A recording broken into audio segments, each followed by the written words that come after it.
최근 유럽에서 프랑스를 위시로 한 독일, 영국 등이 여전히 정신을 못 차리고 있습니다. 지난주 마크롱 대통령은 K방산을 사는 것보다는 유럽 무기를 구매하자고 한국을 겨냥하더니 급기야 영국에서는 약 8년이나 한국의 K9 자주포를 도입하겠다고 간을 보고 있다가 마지막에 갑자기 독일의 RCAC-155 자주포를 도입하겠다며 뒤통수를 친 상황인데요.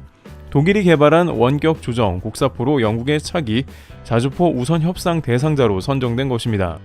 그런데 이번 선택은 영국 정부의 강력한 입김이 들어간 것으로 관계자들은 판단하는데요. 둘 다 장단점이 존재하는 자주포이기에 독일 쪽을 선택할 수는 있다고 하더라도 일반적으로 별도 입찰 공고를 내지 않고 독일 RCC-155를 선택했다는 것입니다.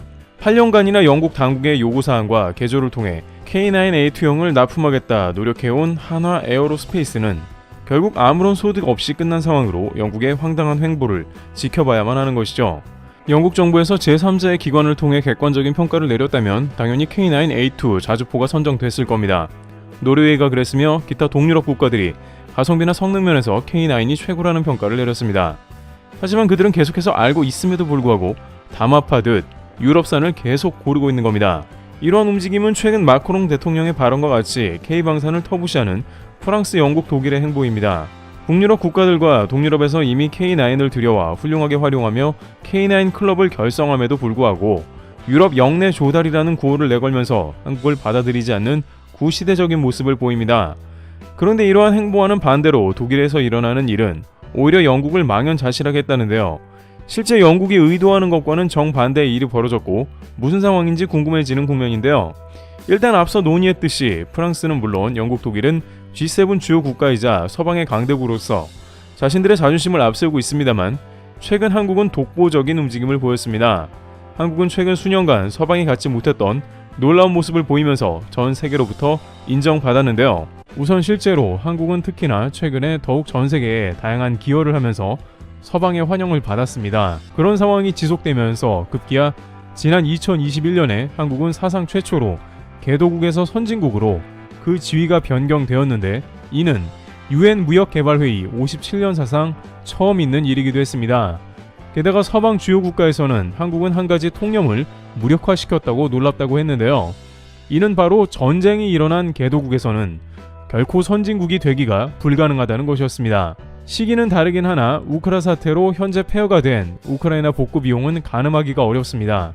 전쟁이 마무리되면 다양한 국가들이 재건 사업에 참여하며 때로는 기부금을 내기도 하겠지만 많은 부분에서 우크라이나는 빚덩이에 앉게 되며 이것을 갚아 나가는 것도 쉽지 않은 일일 것입니다.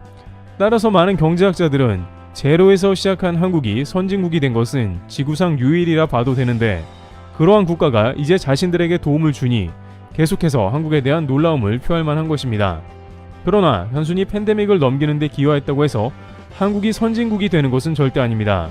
선진국이 되려면 실제 수출입 무역 규모를 비롯해 기술 경제에서 당연히 강점을 드러내야 하는데 한국은 다른 나라와는 달리 자원이 많아 수출하는 자원 부국이 아님에도 불구하고 이번 팬데믹 공급망 마비 사태에서 전 세계에 첨단 제품을 수출하는 주요 허브가 된 것입니다.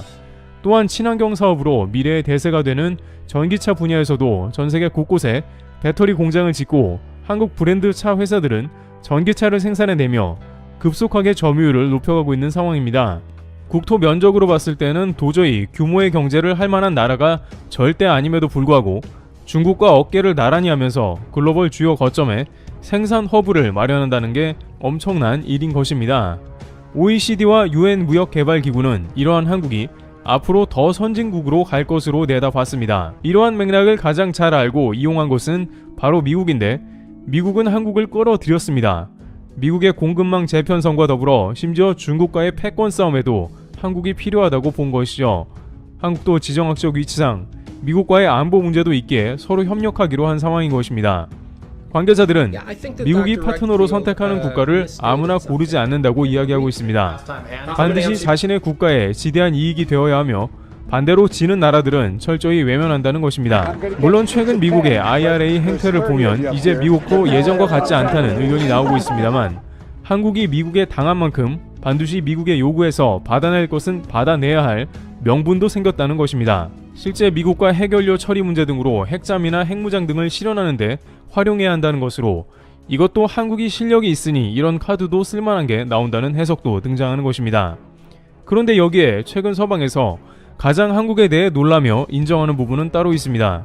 바로 한국의 방산 부분인데 이것은 국가의 안보 생존과 직결하는 문제라는 것입니다. 지금까지 수십 년간 전세계 전쟁 위기는 국지전이 대부분이었고 매우 심각한 경우까지는 잘 없었는데 이는 미국과 이라크와 같이 압도적인 파워로 게임이 안 되는 전쟁의 경우가 상당히 많았으며 그 전엔 냉전 시대가 오랜 기간 지속되긴 했지만 서로 적당히 거리를 두며 넘긴 게 대부분입니다. 그러나 이번 러시아 사태는 유럽과도 관련이 깊고 미국은 사실상 대리전을 치르고 있는 상황입니다.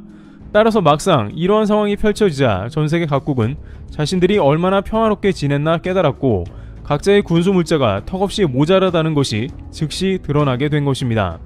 바로 여기서 전세계에서 미국을 제외하고 대한민국은 매우 특수한 상황에 있어 왔는데요. 한국은 선진국이면서도 유일하게 찾아보기 매우 어려운 휴전국가라는 점이 있었습니다. 또한 근처에는 중국과 러시아는 물론 영토 문제로 한국에 위협을 가하는 일본까지 둘러싸이고 있습니다. 그러다 보니 한국에서는 군을 최대한 강화하고 막대한 예산을 집행해왔던 것입니다. 그런데 여기서 뜻밖의 한국은 규모의 경제를 달성하게 되었다는 통계가 잡히고 있는데요. 탱크를 생산하더라도 육군에서 계속 소비하니 라인을 계속 돌려야 하는 상황이 지속된 것입니다. 반대로 유럽에서는 이제 그럴 일이 없다고 생각해 대부분 방산업체는 기존 라인도 폐쇄해버렸고 생산하더라도 매우 고비형의 소량 생산 등 수지타산이 안 맞는 장사를 해야 하는 상황인 것이죠. 그러다 보니 최근 폴란드를 비롯해 슬로바키아, 루마니아 등 다양한 국가가 한국에 오퍼를 냈습니다. 한국의 방산 제품은 유럽 영내에서 생산되는 여타 다른 탱크보다 훨씬 저렴했는데요. 나토에서도 한국이 우크라이나에 무기를 지원하길 바란다는 의견을 제기했습니다. 그런데 이제 드디어 이에 대해서 독일이 비판을 하면서 전면에 나선 상황이 된 것입니다. 또한 일각에서는 미국조차 독일과 같이 한국 관련 비판이 나온다는 의견이 등장하고 있는데요. 우선 독일은 폴란드가 한국 전차를 대량으로 구매한 것이 매우 유감이라는 의사를 표현한 상황입니다. 일단 유럽연합에서는 방산과 같은 주요 물품은 영내 조달이 관행인데 이를 깼다는 것이고 그로 인해서 독일 방산의 파이가 줄어들고 유럽의 부가 유출되고 있다는 것이었습니다. 방산에서 지출되는 액수는 크기 때문에 이를 되도록이면 유럽 내에서 돌게 해야 한다는 것이죠. 막상 나토를 비롯해 처음에 서방에서는 한국의 무기를 통해 국가 방어를 해야 한다고 했지만 이제 시간이 흐르면서 자국의 방산이 쇠퇴하자 한국을 우회적으로 비판한 것으로 보입니다. 그러나 이에 대해 폴란드에서는 독일 레오파르트가 주문한 지 5년이 되어간다며 불만을 터뜨립니다. 아직도 도착을 안 했고 무려 2025년에야 인도된다며 말이 되냐는 것입니다. 하지만 한국 것은 주문하자마자 한국 생산량 10문을 즉시 그대로 보내주기도 했으며 수백 대가 2024년까지 납품이 완료되는데 독일이 무슨 유감이냐는 의견을 내고 있습니다. 아무튼 핀란드는 K9을 작년 11월에도 추가로 30여 문을 주문한 등 한국에 우호적이고 겨울 전쟁도 치러냈던 핀란드가 혹한 기후에서 한국의 방산을 구입하게 되는 건 큰 영향력이죠. 결국 나토 국가가 상당수 더욱 한국 방산 물품 구매 비율이 올라가니 독일도 불만이 나오게 되는 거죠. 그런데 이 가운데 독일에서 한 가지의 놀라운 소식이 나왔는데 바로 독일의 방산 수출 승인 절차 간소화 소식입니다. 한국의 방산 제품 중에 일부는 독일제 부품이 적용되며 이는 한국 방산 출고 속도와도 관계가 깊습니다. 예를 들어 잠수함의 경우에도 독일 지멘스 등과 협의해 관련 부품을 수입하며 신고 절차가 있습니다. 이는 통상 6에서 12개월 정도가 걸리기도 하며 때에 따라 더욱 시간이 소요될 수 있다는 게 업계 설명입니다. 그러나 최근 K방산이 파죽지세의 모습을 보임에 따라 이러한 부품 수입 절차 간소화가 필요해졌습니다. 폴란드는 당장 1, 2년 내에 무기를 수입하기 원하며 러시아 주변국 역시 매우 급한 상황이 나왔습니다. 그러나 이 간소화 제도가 생겨 일단 한국에 수출하고 그 다음 신고하면 되니 훨씬 빨라진 셈입니다. 일부 방산 완제품의 경우 독일제 부품 조달 시간 지연으로 납품이 늦어질 가능성이 원천 차단된 셈입니다. 방사청에 따르면 나토와의 협력 결과 독일이 이러한 방산 수출 완화를 하게 되었다고 설명합니다. 즉 나토에서는 방산이 부족한 상황에 독일의 이러한 수출 신고제는 매우 비효율이라 판단했으며 특히나 한국과 같은 국가의 방산은 최대한 빠르게 받아야 한다는 의견을 제기한 것입니다. 독일 입장에서는 유럽의 평화를 위해서 이런 수출 완화를 결정하면서도 다소 거북한 면이 있을 텐데요. 최근 독일의 라인메탈 링스, 복서 등이 한국과의 대결에서 패배하면서 호주에서 사실상 퇴출되는 분위기도 그렇고 레오파르트 전차는 한국의 K2의 점점 생산량과 점유율이 밀려날 게 눈에 보이는 상황입니다. 그러한 맥락에서 오히려 한국의 방산 제품이 빠르게 생산되도록 협조해야 하는 상황이기 때문입니다. 하지만 전쟁 상황으로 나토 요청에 독일은 당연히 이를 허락할 수밖에 없는 처음 겪는 상황인 것이죠. 앞서 영국도 스스로 K9 자주포를 제외해버린 것이 얼마나 흐름을 역행하는지 보여준 셈입니다.